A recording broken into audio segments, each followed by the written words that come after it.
Hi and welcome to our Catholic Kitchen. Today we're testing out 3 different recipes from a new to us Catholic cookbook.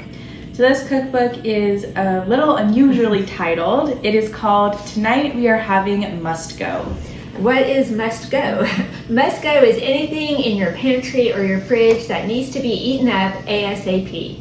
So we've chosen 3 recipes specifically to use up items in our fridge, in our pantry. We're going to be making a quiche, jam muffins, and a watermelon strawberry slushie.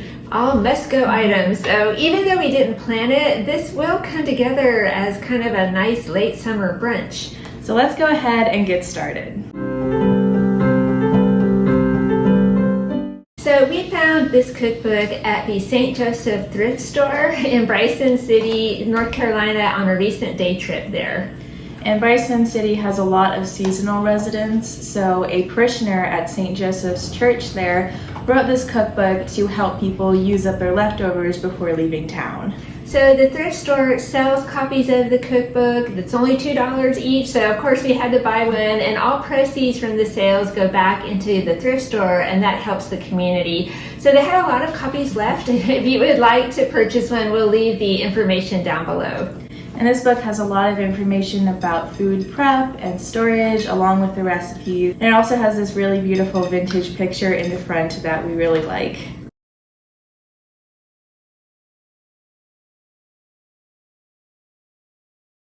We are starting off with the quiche recipe today, which we're modifying a little bit to use up our must-go items. The recipe calls for cream cheese, but we have a lot of regular cheese that we want to use up, so we're subbing that in.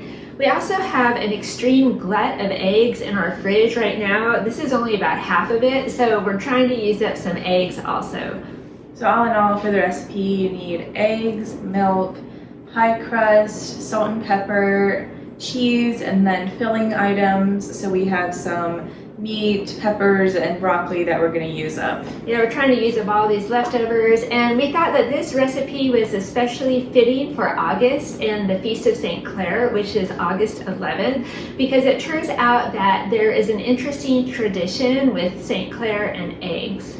So the tradition states that a faithful person, if they were hoping for good weather on a specific day, like a birthday or a wedding day, could take a gift of eggs to the nearest Poor Clare community. So say I'm that person and I want good weather on my birthday, I could take my gift of eggs to the community and ask for their prayers along with the intercession of St. Clair for good weather on the day. So now you know what to do if you ever need good weather. And St. Clair is my confirmation saint, and I can personally vouch for her. She will help you out in a pinch. So we started by laying out the pie crust in the dish, adding some holes and crimping the sides.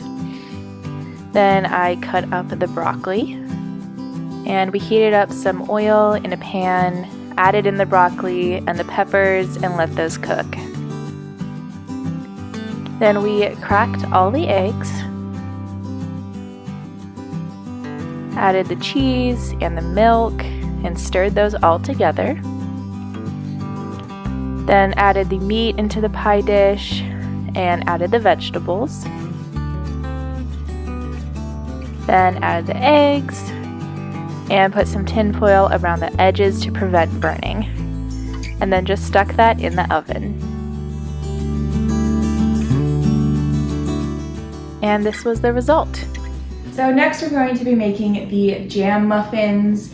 We were looking through our pantry and found a lot of these little jars of jam from a gift basket last Christmas.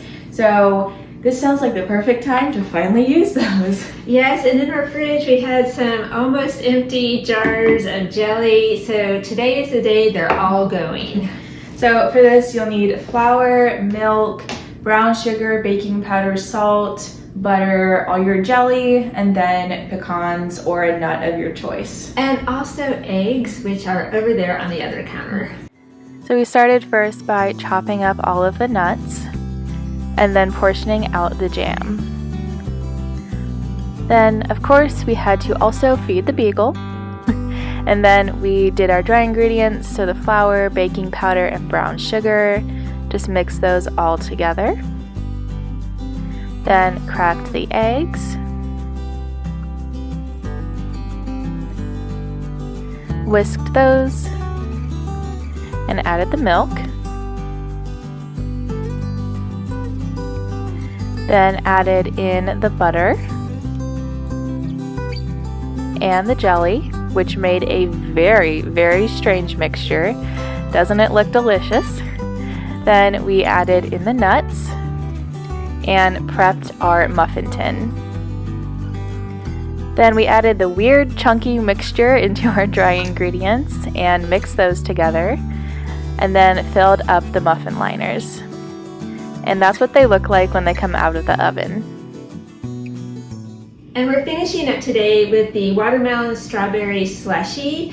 It turns out that I am the lone watermelon fan at our house. Now everybody will eat it, and they do eat it, but they don't love it like I do, and I don't buy small ones, so I'm always looking for a way to use up all of the watermelon before it goes bad. So we're hoping this recipe will be a winner and we'll have a way to use up the excessive amount of watermelon in this house. So for this recipe, obviously you need watermelon and strawberries, then sugar, lemon or lime juice. We're using lime juice because that's what we have, that's what we need to use up, and then also ice cubes. First, you added the strawberries and like 3 cups of watermelon into our blender, and then mix those all together. Then we added lime juice and sugar to taste, and then added the ice, make it into a slushie. So we wound up putting in about 3 cups of ice total. And it does make a lot of slushie. I hope you like it. Yeah, I hope you like it. We only used less than a tablespoon of lime juice, and I think that was a good call. So here goes. Okay, so taste test time. That's good.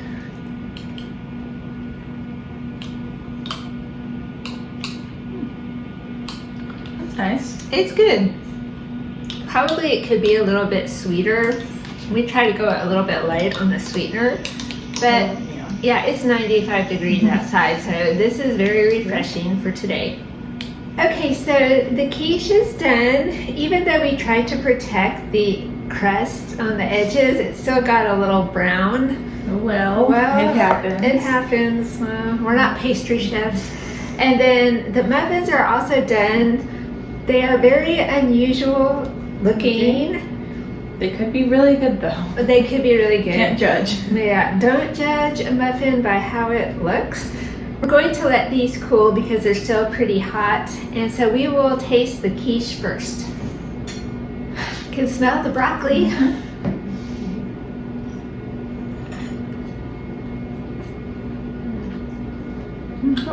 It is very good. The leftover sausage that we used had onions in with it, and so the onions, the pepper, the cheese, it's pretty darn good. Okay. The muffins. So these are very unusual. When they came out of the oven, they had all like butter or something. I don't know. They were sizzling. Yeah. So well, let's just try them. Let's see. Let's see.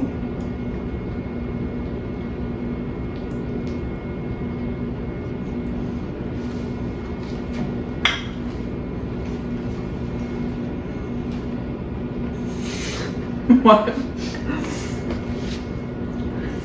It's not bad. They have a very unusual texture. The texture is not right for a muffin. Not right for a muffin but it at all. is good. It is good. You can taste the jelly, taste the nuts. It's more like some type of a cake, maybe? No, cake isn't the right word. Cake is not the word for this. It is not quite a muffin. It is not Quite a cake? not quite a cake. It's like a sponge. It's unusual, but it is good. I don't know if I'm going to put this in our regular rotation, but it's not bad, you know. It actually tastes fine. It's just weird. Weird. Just kind of a weird, not quite anything type of baked good. Right. Well, here we are at the end. Yep. So that was our cooking for August. I think the quiche was my favorite. I think the quiche was the clear winner here for sure. The slushie was good also. The muffins. were good, but a little weird. A little weird in texture, but definitely very tasty. Yeah. Great way to use up leftover jam. Yeah. For sure. Okay, so anyway, it's a neat idea having this recipe book with just recipes to use up odds and ends in the kitchen. So I think, we'll probably try other recipes, just according to whatever leftovers we have. So let us know down in the comments if you have a favorite way that you use up leftovers. So we hope you enjoyed today's video. Thank you for watching, and we'll see you next time. We must go. Bye. Bye.